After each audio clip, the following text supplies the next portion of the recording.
In December 2017, a crime was committed against New York Giant fans.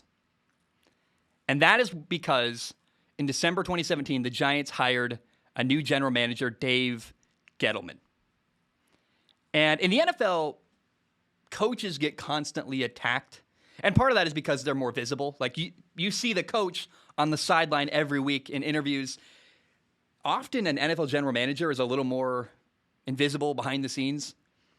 And the Giants have already had one coach take a fall for Dave Gettleman. One guy got burned already. They fired. Pat Shurmur took the fall last time during the Dave Gettleman era. I'm not saying that Pat Shurmur didn't deserve to get fired. And I also will say I'm very skeptical of the Giants' new head coach, Joe Judge, the current guy they have. He's relatively new. He's in his second year. I'm worried he's going to fail as well. But also remember, Dave Gettleman hired Pat Shurmur. He hired Joe Judge. And sometimes I wonder, do people realize that everything the Giants' general manager, Dave Gettleman, has done has led to them losing? They've been rebuilding for 4 years. They already had one coach take the fall for the bad decisions Dave Gettleman has made. He was hired in December 2017. Well, in 2018, his first year, the Giants went 5-11. Year 2, 2019, the Giants went 4-12. 2020, last year, they went 6-10. And now in 2021, they're losing again. And I fundamentally disagree with Dave Gettleman's philosophy on how to build a football team. I look at all the draft picks he's made. And look, I'm not saying I would have nailed every pick that Dave Gettleman made. I mean, that's crazy. It's very egotistical to say that. Even the best general manager in the NFL will not draft at 100% accuracy. But I do believe I could have done a better job at drafting than Dave Gettleman. And I guess that's a little egotistical too. But I say that because Dave's philosophy is awful. And here's the point of this topic. Here's where I'm going with all this. I want to highlight all of the missed opportunities the Giants have missed out on because they've drafted so badly. So call me Marty McFly. We're going to pretend that we can time travel and go back and fix everything. Because I think I like to live in the fantasy world and imagine, what if I could blank? What if I could time travel? What if I knew the future because I already have lived it and can go back and make the right decisions that Dave Gettleman already screwed up? So things went wrong from the very first draft pick Dave Gettleman made. He took Saquon Barkley, a running back, number 2 overall with his very first pick for the Giants in 2018. And let me be very, very clear. Saquon Barkley is an outstanding running back. Here's the problem, though. How good is a running back without an offensive line? I'll tell you this. I don't care how talented your running back is. Without people blocking for him, he's not going to do anything. You never, ever, ever draft a running back that high in the NFL draft. This is where my philosophy already begins to disagree with Dave. And I feel like I can just call him Dave. Maybe I'll call him Mr. Dave. I'd love to interview him, by the way. I would love to interview Mr. Dave Gettleman. And I'd be respectful and kind. But I would challenge him. Because his philosophy needs to be explained. Because I certainly do not understand his approach and what he's done. It seems to me like Mr. Dave does not value the offensive line. If you need proof of that, look at the current Giants roster. It's embarrassing. And if I could go back in time, I would have the Giants drafting offensive guard Quentin Nelson, number 2 overall in 2018. A guard out of Notre Dame, a perennial Pro Bowler, a great leader. He would be the centerpiece of my offensive line. I'm going to build around Quentin Nelson on the offensive line. And by the way, you can get a quality running back later in the draft. I remember when the Giants won the Super Bowl in 2007. It was unbelievable. It was really fun. I wish I'd been a broadcaster back then. It would have been so cool to cover that game.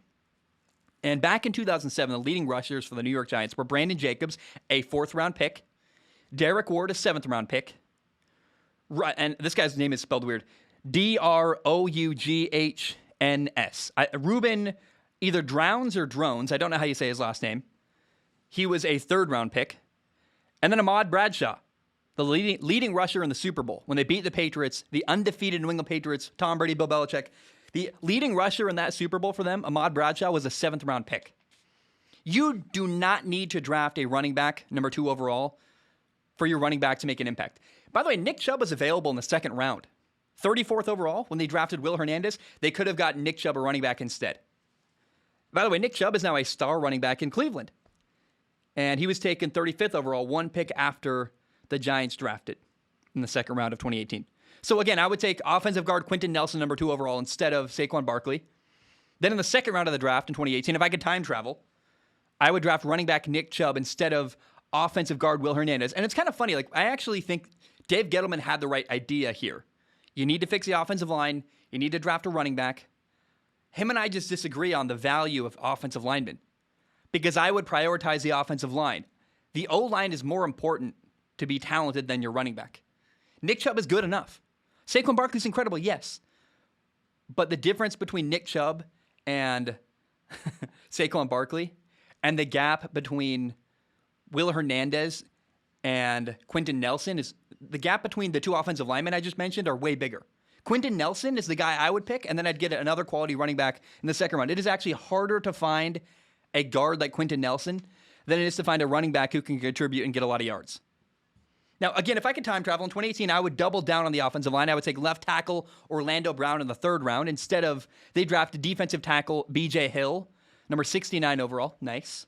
B.J. Hill got traded to the Bengals. He's doing well in Cincinnati, but he actually never really became what they were hoping he would in New York. By the way, in the fourth round of 2018, Mr. Dave wasted a draft pick in the fourth round. Number 108 overall, he drafted quarterback Kyle Lauletta, who just did nothing. It was a wasted pick. And instead, I would draft, if you need another running back, I would get a 1-2 punch. I would draft Nick Chubb in the second round and then Chase Edmonds in the fourth round, the running back who's now the starter in Arizona. See, you don't need a guy number 2 overall to get a really good running back. I just listed 2 starters that were drafted in the second round and then 2 starters. One guy drafted in the second round, one guy drafted in the fourth round. Notice they didn't need to be a top 5 pick to be a starter in the NFL and do really well at running back. Part of why Eli Manning struggled at the end of his career is because he didn't have good enough players around him. And I just think if it's me, and by the way, every player I'm mentioning is someone that the Giants did pass on. Everybody I'm mentioning I would have drafted this guy here, it's because he was drafted after that pick.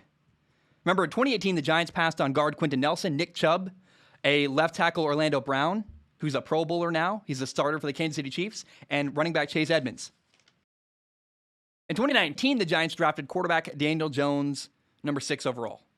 Again, I would change this pick. I remember liking the pick at the time, and if I could time travel, I would not draft Daniel Jones, number 6 overall. Here's the philosophy. It's actually less that I hate Daniel Jones, and because I remember early on being impatient with him. I've watched him play this year. Daniel Jones is not awful this year. Here's the change in my thought, though, is instead of blaming Eli Manning and replacing him at quarterback, I would actually make a ballsy move and double down and say, hey, I think Eli can play if I get him some help. I got him 2 running backs and an offensive line last year. Number 6 overall, I'm drafting, instead of Daniel Jones, for Eli's probably final year in New York, I'm drafting a tight end, TJ Hawkinson, out of Iowa. And you could also get Noah Fant. Noah Fant went 18 overall to Denver. Either one, I think TJ Hawkinson would have been more impactful from day one, where Noah Fant is a guy that I think is having a breakout year this year. But I think early on, TJ was more ready for the NFL than Noah Fant was. But Eli is an older quarterback. Get him some help. Get him someone who can catch the ball over the middle, down the seam. Eli's arm, maybe it's getting older. He's up there in age, and maybe what you want to do with Eli Manning is get him someone who can catch the ball over the middle. That's TJ Hawkinson. He can make big plays. And remember, this is not entirely fair to Dave Gettleman because, remember, I time traveled. I have the luxury of knowing how things are going to work out. So TJ Hawkinson is now a Pro Bowl tight end. He was drafted number 8 overall by Detroit, 2 picks after the Giants drafted Daniel Jones. Now, in 2019, remember, the Giants actually had 3 first-round picks, and one of them was an absolute bust. One of them was solid. Number 17 overall, they drafted a defensive lineman, Dexter Lawrence. Not a bad pick. I like the idea to invest in your defensive line. That's a good thought process. He's still a starter today. Dexter Lawrence, not a bad draft pick. Have to be fair to Mr. Dave.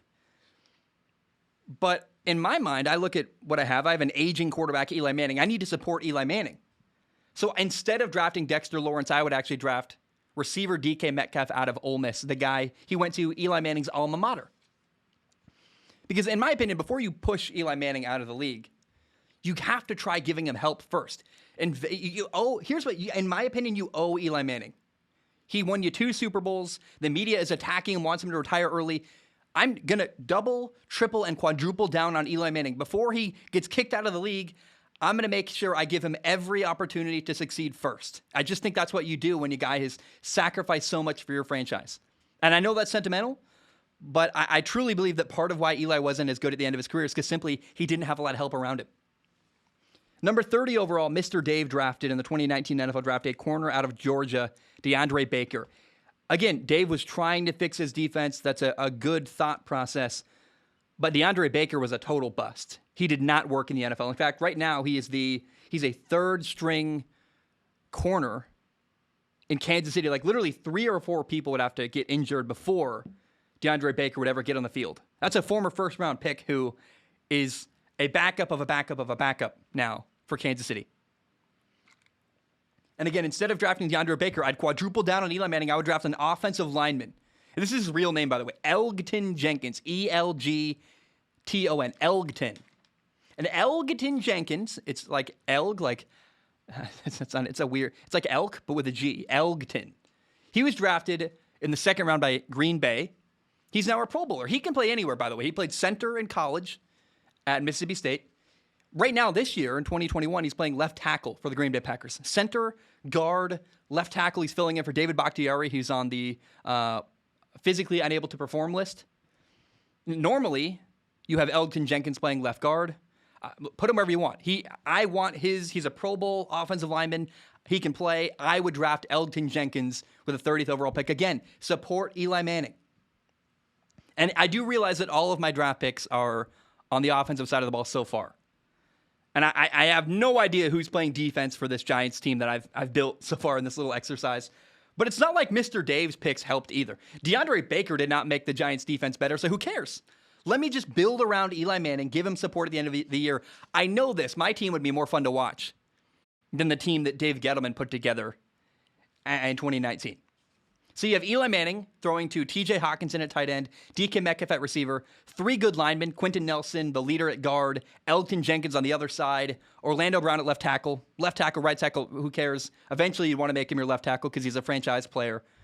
You got 2 good running backs, Nick Chubb and Chase Edmonds. In my opinion, again, you owe Eli Manning to go all in and give him some support in his final year rather than what they did, which was get rid of people, not drafting people that would help him, get him bad players that didn't make him better. I'll tell you what, TJ Hawkinson would have made Eli Manning better at the end of his career. So after I win the Super Bowl in 2019, and that's how I project things would go, because here's a problem with my exercise. LOL. You know, I said LOL out loud. Did you hear that? I did. That's kind of weird. Eli Manning is going to retire after he wins the Super Bowl in 2019 because I've built now such a good team around him. So he retires on top, and now we're running into a problem because my picks have been so good that I've now changed the future. I cannot predict the future because I went back in time, I made different moves, and now my team's really good. So I can walk away, standing ovation, I can retire on top just like Eli Manning. But let's keep it going. I want to keep pointing out Mr. Dave's failures as the Giants general manager because that's really what this topic is all about. Eli Manning goes out on top. He retires in 2019, end of the year. So now I'm the Giants general manager. I need a quarterback. And in real life, you know, in reality, number 4 overall in 2020, the Giants drafted left tackle Andrew Thomas. And by the way, they passed on Justin Herbert, the quarterback who went number 6 overall. And I know that sentence is pain because if you're a Giants fan, I'm telling you now, you could have had Justin Herbert as your quarterback. And if I could time travel, I would go back in time and pick Justin Herbert. I was actually wrong about him in 2020. I regret that. But since I can time travel again, this topic, I know the future. I know that Justin Herbert's going to be amazing. I know that I'm going to be wrong. I'd make fun of the guy on YouTube talking about Justin Herbert being a bust because I was clearly an idiot there. And I would take Justin Herbert. Now, Daniel Jones, not horrible. He's been very solid this year, but every Giants fan, you're lying to yourself if you try to tell me that you would rather have Daniel Jones at quarterback than Justin Herbert. That's just not true. However, left tackle was a good idea. Maybe you're like, well, we like our situation. Maybe Eli Manning doesn't retire. If you are really committed to drafting a tackle in 2020, top 5, Andrew Thomas had a rough rookie year. He's better this year. He's making progress, but the guy I would have drafted probably was Iowa tackle Tristan Wirfs. He was also available. He's been the tackle blocking for Tom Brady in Tampa. They won a Super Bowl. Clearly, he can play. However, again, if the Giants were good in 2019, they probably wouldn't have a top 5 pick. I think that makes sense to me. And you could have also drafted quarterback Jalen Hurts or quarterback Gardner Minshew. I liked both of them in 2020. I still do. They weirdly play on the same team, the Eagles, who are a rival of the Giants. And debatably, I don't know that this is actually true, but some people would argue that the Eagles have 2 quarterbacks that are better than Daniel Jones, which is a funny thought. I don't know that that's true. Daniel Jones is not the problem so far this year, but certainly that's a competitive conversation.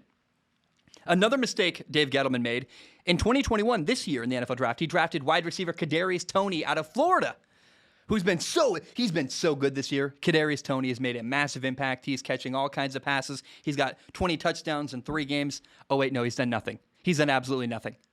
Kadarius Toney, I think, was a guy Dave Gettleman, in my opinion, really wanted Devontae Smith, the wide receiver out of Alabama. He didn't get him.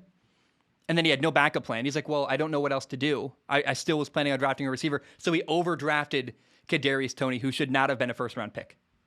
What I would have done, does Dave Gettleman not have contingency plans? If this guy gets taken off the board, we'll take this guy instead. Because what I would have done is built my defensive line. I would draft defensive end Kwity Paye, number 20 overall. He actually got drafted with the next pick by the Indianapolis Colts. So here's my final tally. In 2018, I draft Quentin Nelson, a guard, instead of Saquon Barkley, number 2 overall. Then I take Nick Chubb at running back instead of Will Hernandez, number 34 overall. I draft left tackle Orlando Brown instead of B.J. Hill in the 3rd round.